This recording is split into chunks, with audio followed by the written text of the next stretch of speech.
Թուրքիայի ղեկավարը վերջերս հայտարարել էր, որ 2026-ին խորհրդանշական քայլեր են սպասվում Հայաստանի հետ հարաբերությունները զարգացնելու համատեքստում։ Խնդրեմ, եթե հնարավոր է մանրամասներ ներկայացնեք, թե որ ուղղություններով հիմա քննարկումներ կան, եւ մի հարց է ձեր թույլտվությամբ, վերջերս Իրանից մտահոգություններ հնչեցին TRIP նախագծի հետ կապված, ձեր դիտարկմամբ կան չպարզաբանված հարցեր մեր հարևան երկրի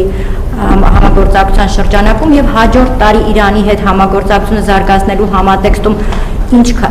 քայլերի սպասեք, մասնավորապես ռազմավարական փաստաթուղթ հնարավոր է թե ոչ։ Գիտեք, տեսեք, երբ որ ասում եք կան արդյոք չպարզաբանված հարցեր։ Գիտեք ինչ,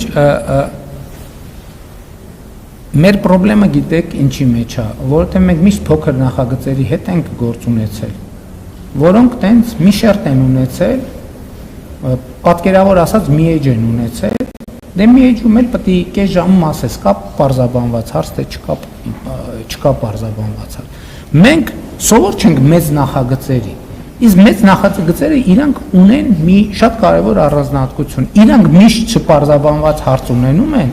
եւ իրանք միշտ արտադրում են չպարզաբանված հարց։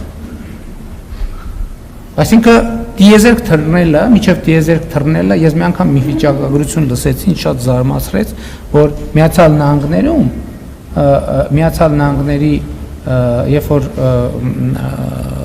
լուսնի ծրագիրը գործարկվել է, այդ ծրագրի վրա աշխատել է 400,000 գիտնական։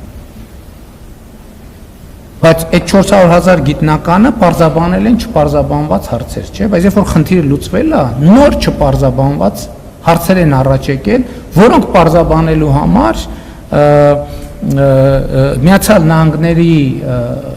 գիտական եւ հանրությունը պետության աջակցությամբ ստեղծել է James Webb տիեզերական աստղադիտակը։ Հիմա ինչի համար այս ալեգորիաները, ոչ թե շեղվում եմ, ես էլ եմ ասում, երբ որ դու ունես մի հարց, որը լուծված չի, այդ հարցը չի լուծվում, դու շարունակում ես սեղանին ունենալ մի հարց։ Երբ որ այդ մի հարցը լուծում ես, ի հայտ են գալիս 4 նոր հարց, որ պետք է լուծես։ Ամեն 4 հարցը լուծելիս ի հայտ են գալիս 4 նոր հարց, որը պետք է լուծես։ Հետևաբար TRIP նախագիծը ինքը այնքան մասշտաբային հարց է, որ մենք ամեն փուլում, երբ որ մի հարց պարզաբանեցինք, վերջնական պարզաբանվեց, դրանից ի հայտ են գալու նոր հարցեր, որոնց շուրջ պետք է մտածենք։ Նրանք լուծեցին, ի հայտ են գալու նոր հարցեր, որոնց շուրջ պետք է մտածենք։ Երբ որ TRIP-ը արդեն գործնականում սկսեց աշխատել, երկաթուղին էլ եղավ, գազամուղն էլ եղավ, նավթամուղն էլ եղավ, էլեկտրական հոսանքն էլ եղավ, ավտոճանապարհն էլ եղավ, ամեն ինչ եղավ, էլի ի հայտ են գալու հարցեր, որոնց շուրջ մենք պետք է աշխատենք։ Ես նկատի ունեմ, մենք պետք է սենց ընկալենք, որովհետև ցանկացած նախագիծ ինքը մեծ նախագիծ, եթե մեր ճամփորդությունը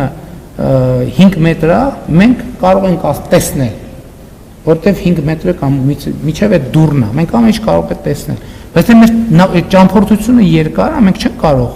ամեն ինչ տեսնել, որտեվ պետք է գնանք դուռը բացենք, նայենք դռնից այն կողմ ինչ կա։ Ճանապարհը գնանք, էլի եմ այդ օրինակը բերել։ Ոլորանը պետք է անցնենք, որ տեսնենք բլուրից այն կողմ ինչ կա։ Հետևաբար չպարզաբանված հարցեր միշտ կան, բայց այն հարցերը, որոնք այս փուլում կարիք կա պարզաբանել, ես կարծում եմ, որ մենք դրանք բավարար չափով արդեն պարզաբանել ենք։ Թուրքիայի հետ կապված ես ողջունում եմ այդ պատրաստակամությունը, ես ձեզ անկեղծ ասեմ, մեր երկկողմ երկխոսության մակարդակով արդեն հասունացել է այն պահը, երբ որ ինչ-որ սիմվոլիկ եւ նույնիսկ ոչ սիմվոլիկ ավելի լայն եւ կոնկրետ քայլեր պետք է տեղի ունենան եւ ես հույս ունեմ, որ այդ քայլերը տեղի կունենան։ Իրանի Իսլամական Հանրապետության հետ մեր հարաբերությունները շատ բարձր մակարդակի վրա են եւ մենք այո ցանկություն ունենք նաեւ Իրանի Իսլամական Հանրապետության հետ ռազմավարական գործընկերության փաստաթուղթ ստորագրել։ Հաջորդ հարցը Շոփիկ Գալստյան, Ազատություն։ Պարոն վարչապետ, ուզում եմ իմանալ արդյոք Վագիփ Խաչատրյանը